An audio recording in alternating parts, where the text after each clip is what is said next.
আপনারা কি জানেন, ইতিহাসে এমন কিছু যুদ্ধ আছে যা এককভাবে মুসলিম উম্মার ভবিষ্যৎ নির্ধারণ করেছে। এমনই একটি যুদ্ধের নাম আলেপ্পোর যুদ্ধ, যেখানে সংখ্যায় কম থাকা সত্ত্বেও মুসলিম বীরেরা শত্রুদের পরাস্ত করে এক অসম্ভব বিজয় অর্জন করেছিলেন। কিন্তু কিভাবে, কি এমন ঘটেছিল যে ক্রুসেডারদের বিশাল সেনাবাহিনীর হার মানতে বাধ্য হয়েছিল? আজ আমরা সেই ঐতিহাসিক ঘটনা তুলে ধরব। নুরউদ্দিন মাহমুদ জঙ্গি, তার দূরদর্শিতা আর কিছু সাহসী বীরদের অবিস্মরণীয় কাহিনী। মনোযোগ সহকারে পুরো ভিডিওটি দেখতে থাকুন। 12 শতকের মাঝামাঝি সময় ক্রুসেডাররা একের পর এক মুসলিম ভূখণ্ড দখল করে চলছিল। তারা চাইছিল পুরো সিরিয়া এবং আশেপাশের অঞ্চলকে নিজেদের নিয়ন্ত্রণে নিতে। তাদের মূল লক্ষ্য ছিল আলেপ্পো, যা ছিল সিরিয়ার এক প্রধান শহর এবং মুসলিম সামরিক কৌশলের কেন্দ্রবিন্দু। এই সময় মুসলিম বিশ্বের নেতৃত্ব দিচ্ছিলেন একজন দুর্ধর্ষ নেতা, খুবই সাহসী, খুবই দক্ষ এবং একজন বীর, যার নাম ছিল নুরউদ্দিন মাহমুদ জঙ্গি। তিনি শুধুমাত্র একজন সামরিক নেতা ছিলেন না, বরং ছিলেন একজন ন্যায়পরায়ণ শাসক, যিনি ইসলামের মূল্যবোধকে সামনে রেখে শাসন করতেন। ক্রুসেডাররা শক্তিশালী সেনাবাহিনী নিয়ে আলেপ্পোর দিকে এগিয়ে আসে। তাদের হাতে ছিল আধুনিক অস্ত্রশস্ত্র, বিশাল ক্যাম্প এবং ইউরোপের সেরা যোদ্ধারা। কিন্তু মুসলিমদের ছিল একটি শক্তি যা তাদের হার মানতে বাধ্য করেছিল। সেটি ছিল তাদের ঈমান এবং সেটি ছিল তাদের একতা। আল্লাহু আকবার ধ্বনি।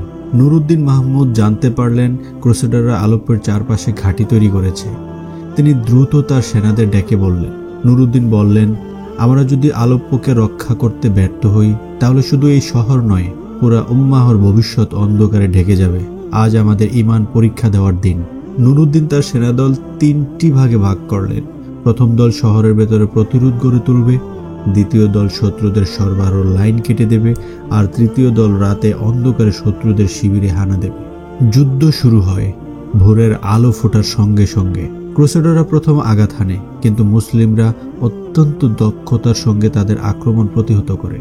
হঠাৎ করে শত্রুর প্রধান সেনাপতি গোপন একটি পথ দিয়ে আলেপ্পোর প্রাচীর ভেদ করার পরিকল্পনা করে। কিন্তু এখানেই গল্পে আসে এক নাটকীয় মোড়। মুসলিম শিবিরের এক তরুণ যোদ্ধা হাসান ইবনে জাফর শত্রুদের এই চক্রান্তের কথা জানতে পারেন, কিন্তু শত্রু শিবির থেকে এই তথ্য শহরের ভেতরে পৌঁছে দেওয়া ছিল প্রায় অসম্ভব। হাসান সাহস করে নিজের জীবন বাজি রেখে এই তথ্য নিয়ে ছুটে যান। হাসান বলেন, আমার জীবন চলে গেলে যাবে, কিন্তু আলেপ্পোর রক্ষা করতে হবে। এই তথ্য জানার পর নুরউদ্দিন তার কৌশল পাল্টান। তিনি শত্রুদের গোপন পথ ঘিরে ফেলে তাদের পরিকল্পনা সম্পূর্ণ ব্যর্থ করে দেন। এরপর মুসলিম বাহিনী একটি চূড়ান্ত আক্রমণ চালায়। আল্লাহর সাহায্যে তারা শত্রুদের পুরোপুরি পরাস্ত করে। যুদ্ধ শেষে ক্রুসেডারদের সেনাপতি আত্মসমর্পণ করে। যুদ্ধের পর নুরউদ্দিন তার সেনাদের সামনে দাঁড়িয়ে বললেন, এ বিজয় আমাদের নয়, এটি আল্লাহর পক্ষ থেকে। আমরা শুধুমাত্র তার সৈনিক। এই যুদ্ধে আমাদের শেখায়, সত্যের পথে থাকলে আল্লাহর সাহায্য আমাদের সঙ্গেই থাকে। মুসলিম উম্মার জন্য এটি ছিল একটি বড় বিজয়।